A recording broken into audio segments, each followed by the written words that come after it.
The morning sun cast long shadows across the street as he adjusted his tie one last time.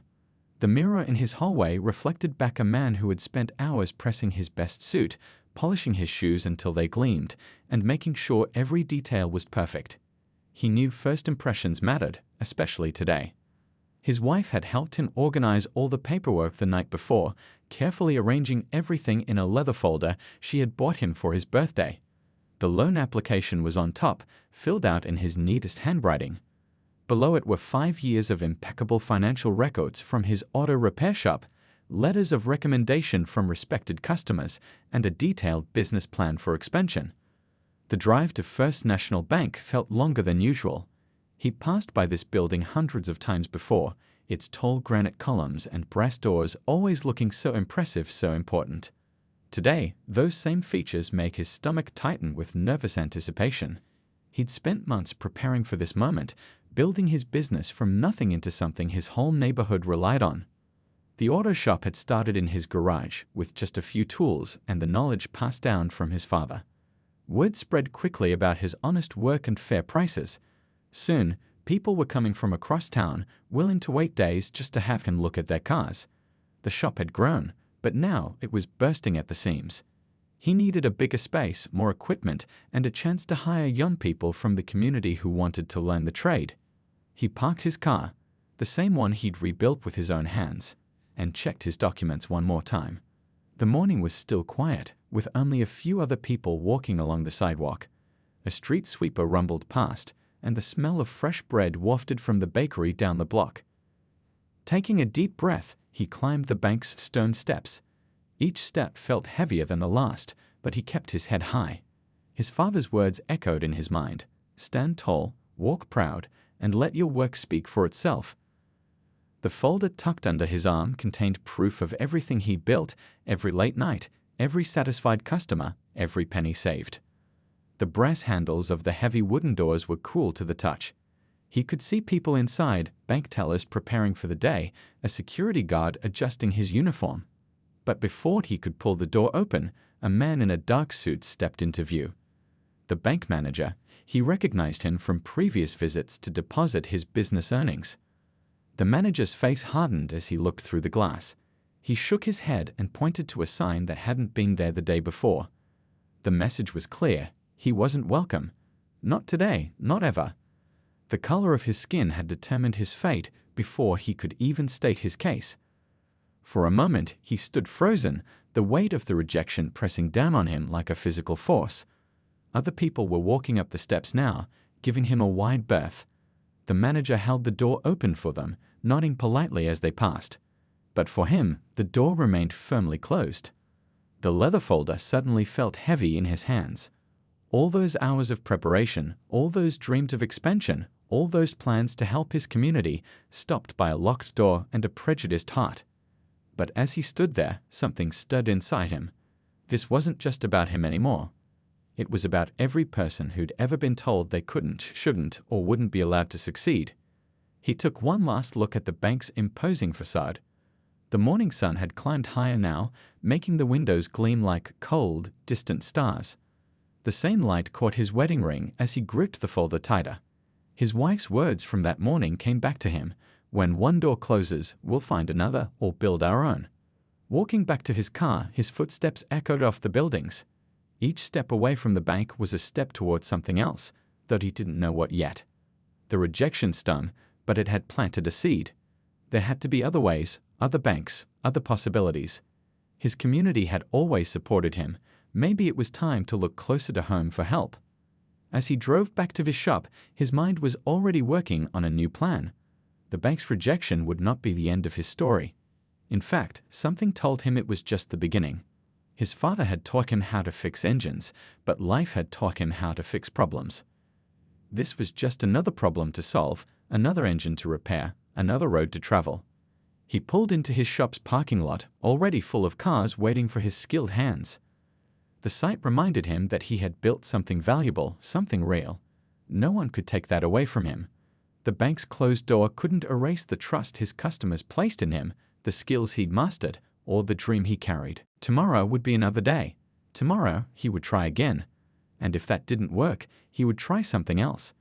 because that's what his parents had taught him, what life had shown him, and what his community needed from him. The bank might have said no, but his story was far from over. The next few days passed in a blur of oil changes and engine repairs, but his mind kept returning to the problem at hand. Each time he looked at his cramped workshop, filled with the sounds of clanking tools and rumbling engines, he was reminded of why he needed that loan.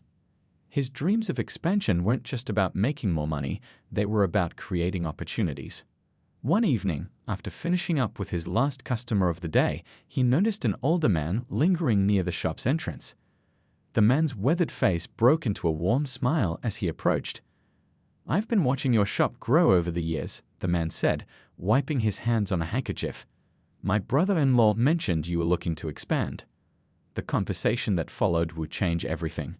The old man told him about a small credit union on the other side of town. It wasn't much to look at, just a modest brick building nestled between a grocery store and a barber shop. But it had been quietly helping small business owners in their community for years. "They look at the person, not just the paperwork," the old man explained, his eyes twinkling with wisdom born from experience. "My daughter got her start there when nobody else would give her the time of day." The next morning, he found himself standing outside that brick building. It was nothing like First National Bank, no imposing columns, no brass fixtures, not even a security guard. Just a simple sign and a door with a bell that chimed cheerfully as he entered. Inside, the walls were covered with photos of local businesses and their owners. He recognized several faces: the woman who ran the soul food restaurant down the street, the man who'd turned his grandmother's recipe into a successful bakery, the couple who'd started a small trucking company.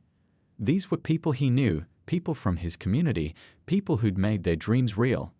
A young loan officer greeted him with genuine warmth, not the practiced politeness he'd encountered at other banks. She listened intently as he shared his story, nodding in understanding when he mentioned First National's closed door. Her eyes lit up as he described his vision for the expanded shop, not just more service bays, but a training program for young people interested in learning the trade. "We need more businesses like yours," she said, spreading his documents across her desk. "Places that build up the community, not just take from it." She didn't flinch at his financial records or raise eyebrows at his address. Instead, she asked questions about his customers, his employees, his plans for the future. For the first time in weeks, he felt his hopes rising. The loan officer explained everything clearly, without the confusing jargon other banks had used. She pointed out areas where his business was particularly strong and offered practical suggestions for addressing potential concerns. As they worked through the application, other credit union members came and went. Each person who entered was greeted by name, and the atmosphere was more like a family gathering than a financial institution. An elderly woman stopped to share homemade cookies with the staff. A young man proudly announced he'd made his final car payment. This was banking with a human touch, banking that understood community. The loan officer took him on a tour of the wall of photos, sharing stories about each business's journey. "See that restaurant?" she said, pointing to a picture of a small diner. "They started with just 4 tables. Now they're opening their 3rd location." Each story was a testament to what could happen when people were given a fair chance. By the time he left that afternoon, his application was being processed, and he had something even more valuable than the promise of a loan. He had hope. The credit union saw what First National had refused to see: a hard-working person with a solid plan and a desire to lift up others along with himself. Driving back to his shop, he noticed things he'd missed before. The neighborhood was full of businesses that had probably started just like his, with a dream and determination. Each storefront told the story of someone who'd refused to let closed doors stop them. The sun was setting as he pulled into his shop's parking lot, casting long shadows across the tools and equipment he'd accumulated over the years. Everything he had, he'd earned through honest work and fair dealing. The credit union understood that kind of value, the kind that couldn't always be measured in dollars and cents. He picked up a wrench from his toolbox, feeling its familiar weight in his hand. Soon, he hoped, this small shop would grow into something bigger, not just for him, but for all the young people who needed a chance to learn, to work, to build their own dreams. The bank's rejection had led him to something better, a place that believed in the power of community to lift everyone higher. As he locked up for the night, the evening air was filled with possibility. Tomorrow would bring more cars to fix, more customers to help, and maybe, just maybe, the first step toward a bigger dream. He hadn't just found a potential lender. He'd found a partner in progress, a believer in better tomorrows. The door that had closed at First National had led him to one that opened wide with welcome and understanding. Word travels fast in tight-knit communities. As he worked under the hood of a customer's cart one morning, he overheard two people talking about their own struggles with the big banks downtown. One owned a small grocery store, the other a tailor shop. Both had similar stories: closed doors, dismissive looks, applications rejected without explanation. The conversation stayed with him through the day. During lunch, more customers shared their experiences. A woman who made beautiful wedding cakes from her home kitchen had been turned away from 3 different banks. A man who'd driven trucks for 20 years couldn't get a loan to start his own delivery service. Each story echoed his own, pieces of a larger puzzle finally coming together. That evening, as he cleaned his tools, the owner of the barbershop next door stopped by. "I heard about what happened at First National," he said, leaning against a workbench. "You're not alone, you know. They did the same thing to my cousin last month, and the flower shop owner down the street. She had to borrow from family to keep her store open." They talked until the sun set, sharing stories they'd heard from others in the neighborhood. The barbershop owner pulled out a small notebook and started writing down names, dates, locations. "People need to know about this," he said, his pen moving quickly across the paper. "It's happening too often to be a coincidence." The next day, during a quiet moment between repairs, he called the credit union that had given him hope. The loan officer listened carefully to what he'd learned and connected him with a community organizer who'd been tracking similar cases. "We've been gathering evidence," the organizer explained. "But we need people willing to speak up, to share their experiences." A meeting was arranged at the local community center. He expected maybe a dozen people to show up. Instead, the room was packed with faces he recognized from around the neighborhood: shop owners, craftspeople, professionals. Each person held a story of discrimination, of dreams deferred, of dignity denied. An elderly gentleman stood up first, his voice steady as he described trying to get a loan to expand his pharmacy in 1945. A middle-aged woman spoke about being told to come back with her husband, despite running her business alone for 15 years. A young couple shared how they'd been shuffled between different bank branches, each giving a different excuse for rejection. As people spoke, others took notes. Some brought old rejection letters, others had photographs of signs that had once hung in bank windows. A retired teacher started organizing the information chronologically. A young law student began identifying patterns in the rejections. What had started as scattered stories was becoming a documented history of systematic discrimination. The community organizer explained how other cities had faced similar challenges. He shared stories of successful campaigns for change, of banks that had been forced to revise their policies, of communities that had created their own financial institutions.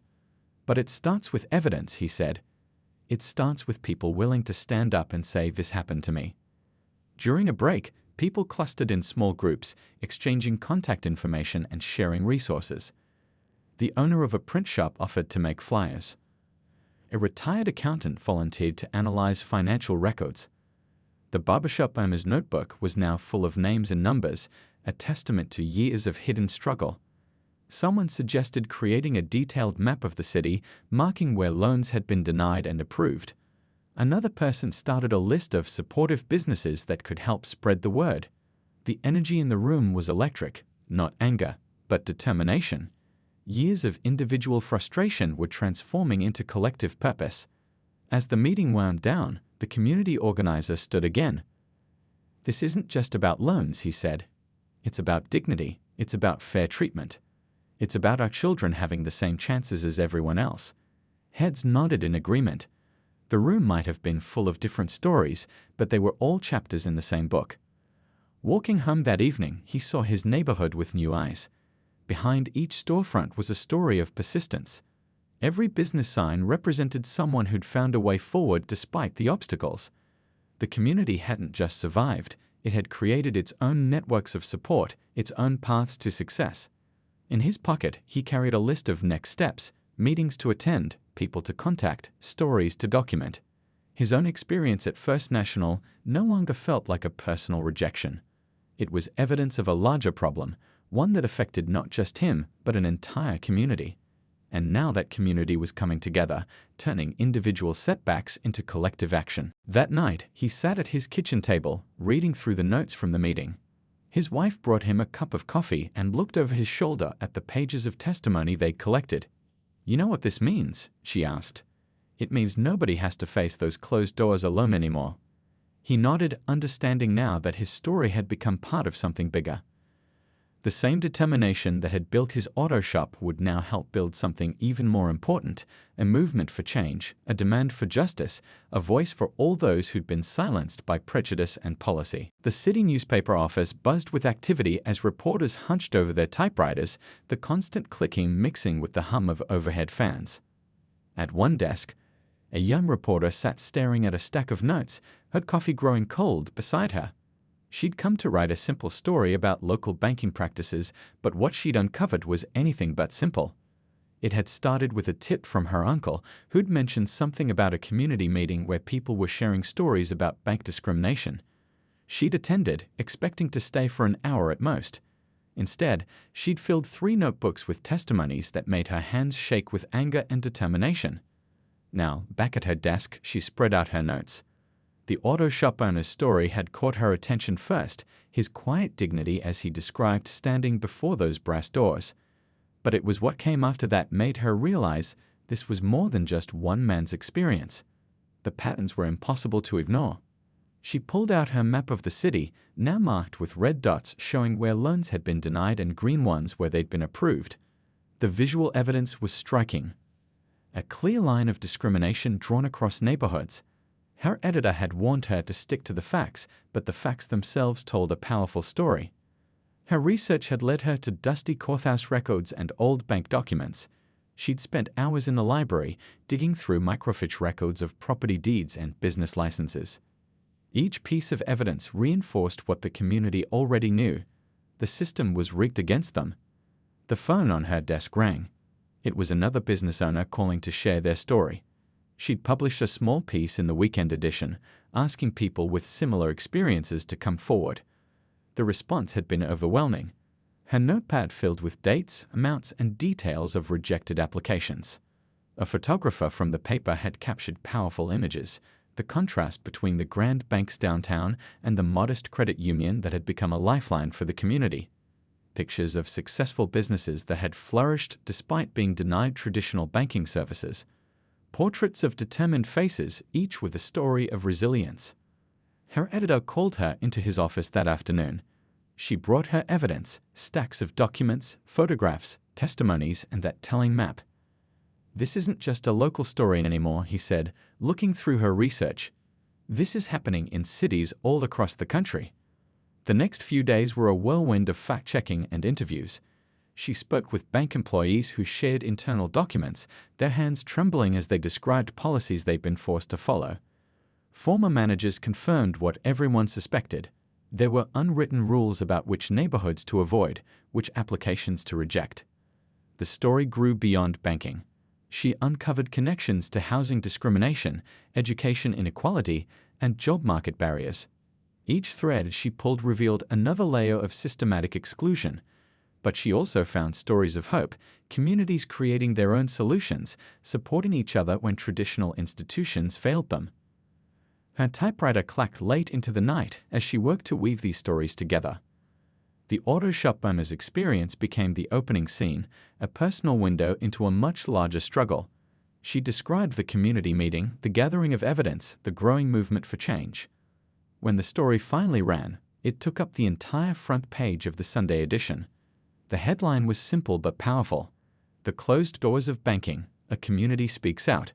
Below it, photographs showed the faces of those affected, their stories continuing on 3 full inside pages. The newspaper stand outside her office sold out by mid-morning. The phone lines at the paper lit up with calls, more people wanting to share their stories, readers expressing outrage, and even a few bank officials wanting to clarify their positions. But the most meaningful response came from the community itself. People gathered in barbershops, diners, and church basements to read and discuss the article. Copies were passed from hand to hand, highlighted and underlined. The story had given voice to what many had experienced, but few had been able to prove. The young reporter found herself invited to community meetings where people thanked her for telling their truth. "We've been trying to get someone to listen for years," one elderly woman told her, patting her hand. "Sometimes you need someone to shine a light on what's happening in the shadows." Other newspapers began picking up the story. Reporters from bigger cities called, asking for details and contacts. What had started as a local investigation was becoming part of a national conversation about banking discrimination and economic justice. That evening, she sat at her desk, looking at the front page of her story. The auto shop owner's quote jumped out at her: "All we're asking for is a fair chance." Such a simple request, yet one that had been denied to so many for so long. But now, with the truth exposed to daylight, change felt possible, even inevitable. The story wasn't over. It was just beginning to reach a wider audience. As she started working on a follow-up piece, she knew that bringing these hidden practices into the open was the first step toward ending them. Sometimes, she realized, the most powerful thing a reporter could do was simply tell the truth and let that truth do its work. The law office was smaller than he'd imagined, tucked away on the second floor of an old downtown building. One carpet led to a conference room where 3 attorneys sat around a table covered with documents, the evidence gathered over months of community meetings and investigative reporting. The lead attorney, a veteran of civil rights cases, studied the map showing patterns of loan denials across the city. His younger colleagues, fresh from law school with fire in their eyes, had already started drafting legal documents. They believed this case could set a precedent, could force banks across the country to change their practices. "Your story isn't unique," the senior attorney said, looking up from the papers. "But it's perfect for showing exactly how these banks operate. Would you be willing to be the lead plaintiff in a class action lawsuit?" The question hung in the air. Being the face of a lawsuit meant putting himself out there, becoming a target for those who wanted things to stay the same. He thought about his auto shop, his employees, his family. Then he thought about all the others who'd shared their stories at that first community meeting. "Someone has to do it," he said finally. "Might as well be me."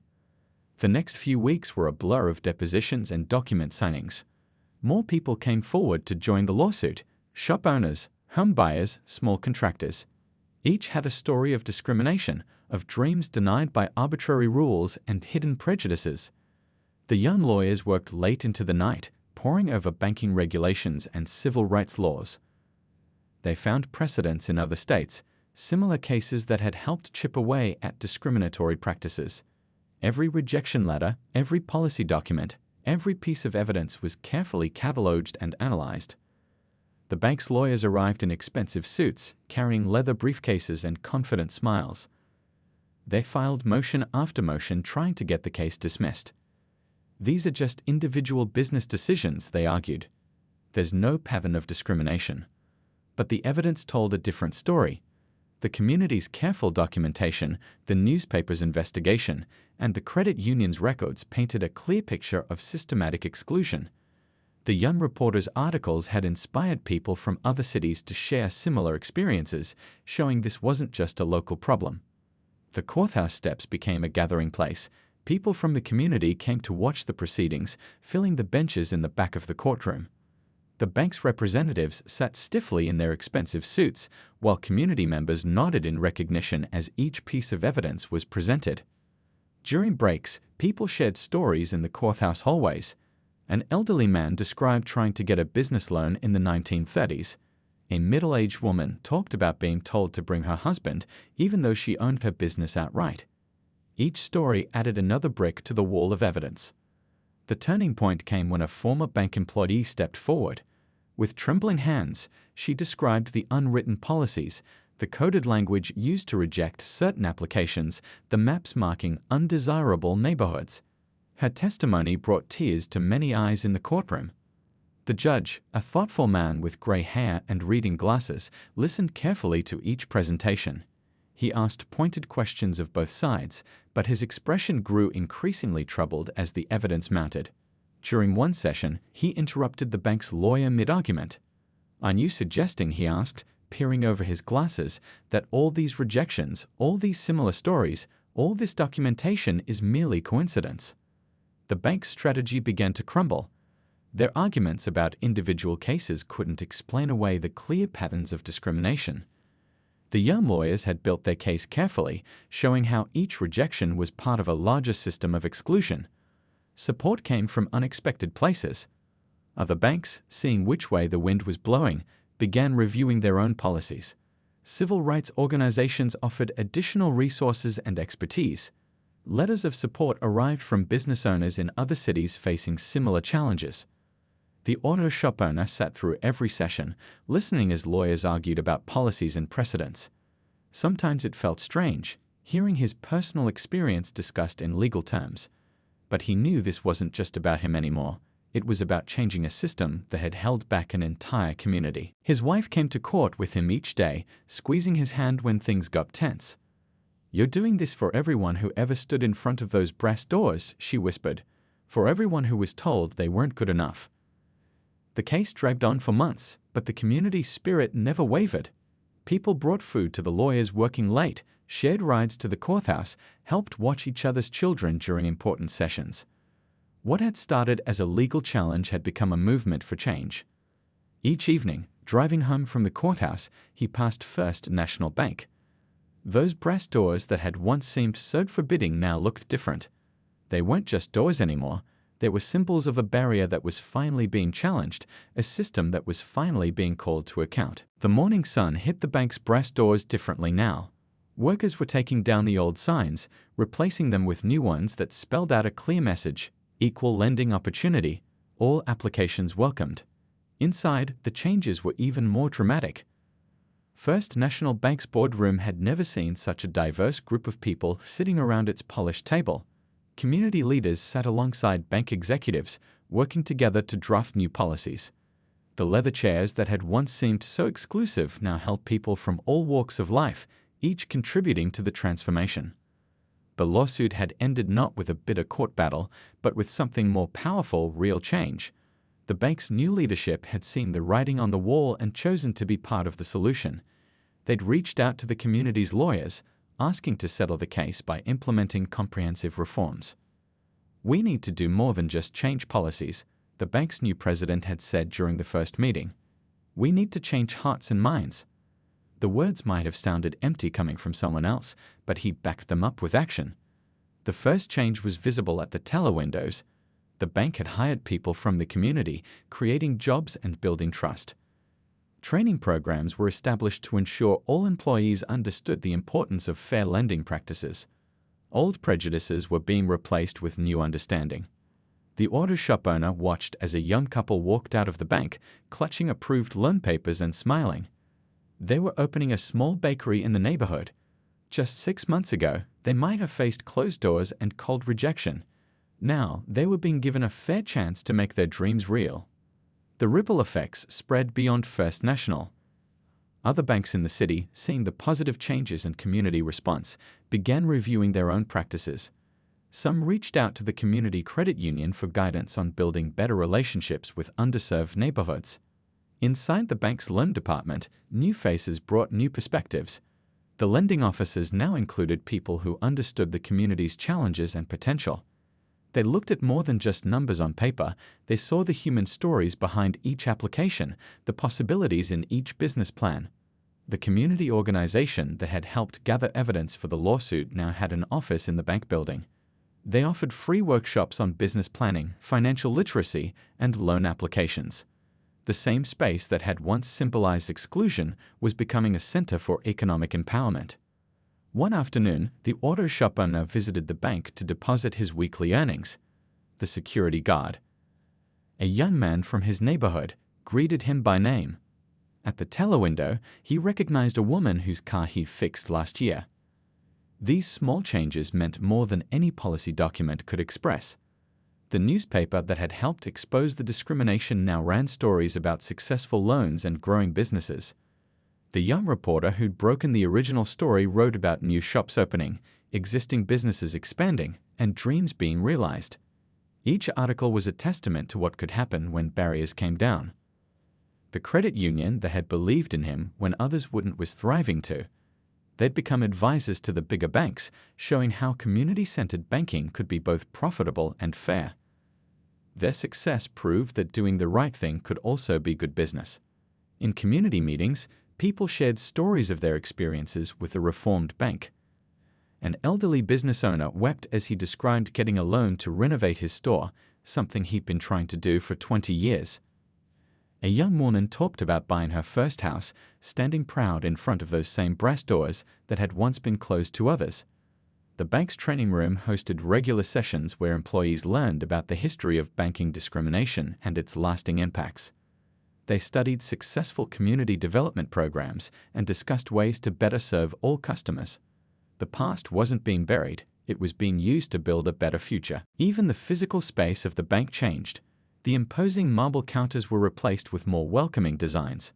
The walls now displayed artwork from local artists, photographs of community businesses, and information about financial services in multiple languages. The message was clear: this space belonged to everyone. One day, as he walked past the bank, he noticed a group of students on a field trip. Their teacher was explaining how the community had come together to fight for change. The brass doors that had once symbolized rejection now stood open, welcoming everyone who dreamed of building something better. That evening, driving home, he passed dozens of businesses that had received loans under the new policies.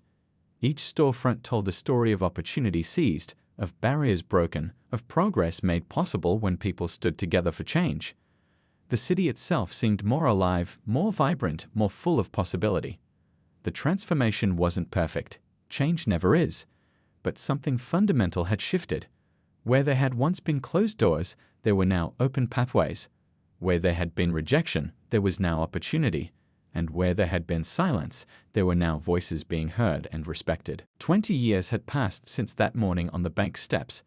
The auto repair shop had grown into something bigger than he'd ever imagined, not just in size, but in purpose. What started as a single garage now sprawled across 3 locations, each one a symbol of what determination and fair opportunity could achieve. On this particular morning, he stood in the main workshop, surrounded by the familiar sounds of tools and engines. But it wasn't the machinery that made him proud, it was the people. Young apprentices worked alongside experienced mechanics, learning not just about cars, but about business, about dignity, about building something that would last. "Tell us the story again," one of the younger workers asked during lunch break. They'd heard it before, but some stories never got old. The older employees smiled, remembering their own journeys from apprentices to master mechanics. Each of them had their own chapter in this continuing tale. He looked around the break room, at faces young and old, at people who might never have had this chance if things hadn't changed. The shop's training program had become known throughout the city. Banks now referred potential business owners here to learn about financial management and business operations.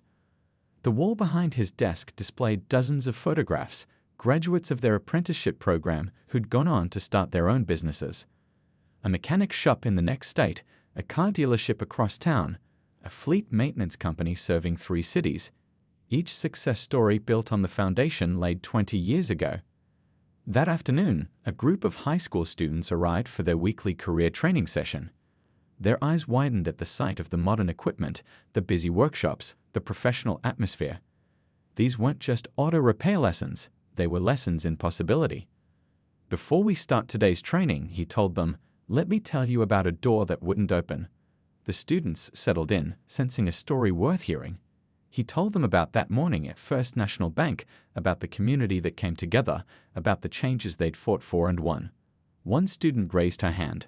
"My grandmother told me about those days," she said. "She said people had to help each other because nobody else would." He nodded, remembering the credit union that had given him his first real chance, the community meetings where people shared their stories. The lesson shifted from carburetors to community, from engines to economics. He showed them the original newspaper articles, now framed on the wall. The young reporter's words still carried power, still reminded everyone how far they'd come and how far they still had to go.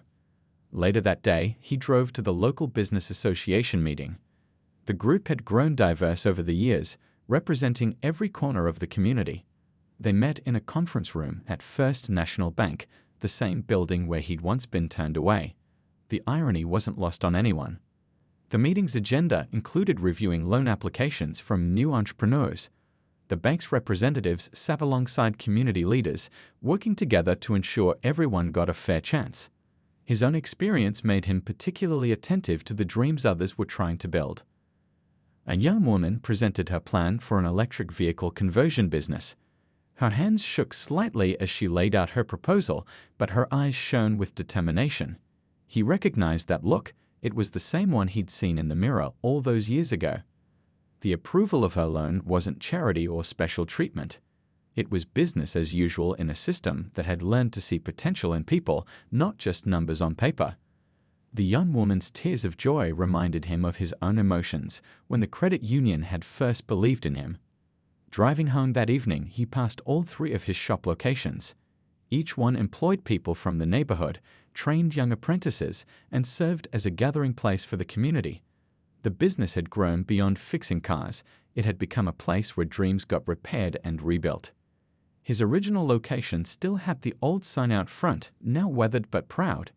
Inside, the walls told a story through photographs and news clippings, not just his story, but the story of a community that refused to accept closed doors as a final answer. The next morning would bring more cars to fix, more young people to train, more dreams to nurture. But tonight, sitting in his favorite chair at home, he reflected on the journey. The locked door at the bank had seemed like an ending, but it had really been a beginning. His grandchildren sometimes asked why he kept working when he could afford to retire. The answer was simple. Every time he helped a young person learn a trade, every time he advised a new business owner, every time he spoke at a community meeting, he was keeping a promise made long ago. A promise to hold the door open for others, to make sure no one had to face rejection alone. The auto shops, the training programs, the community involvement, these weren't just his legacy. They were proof that when people stood together, when they refused to accept injustice, real change was possible. The brass doors that had once been closed were now open, and they would stay that way for generations to come.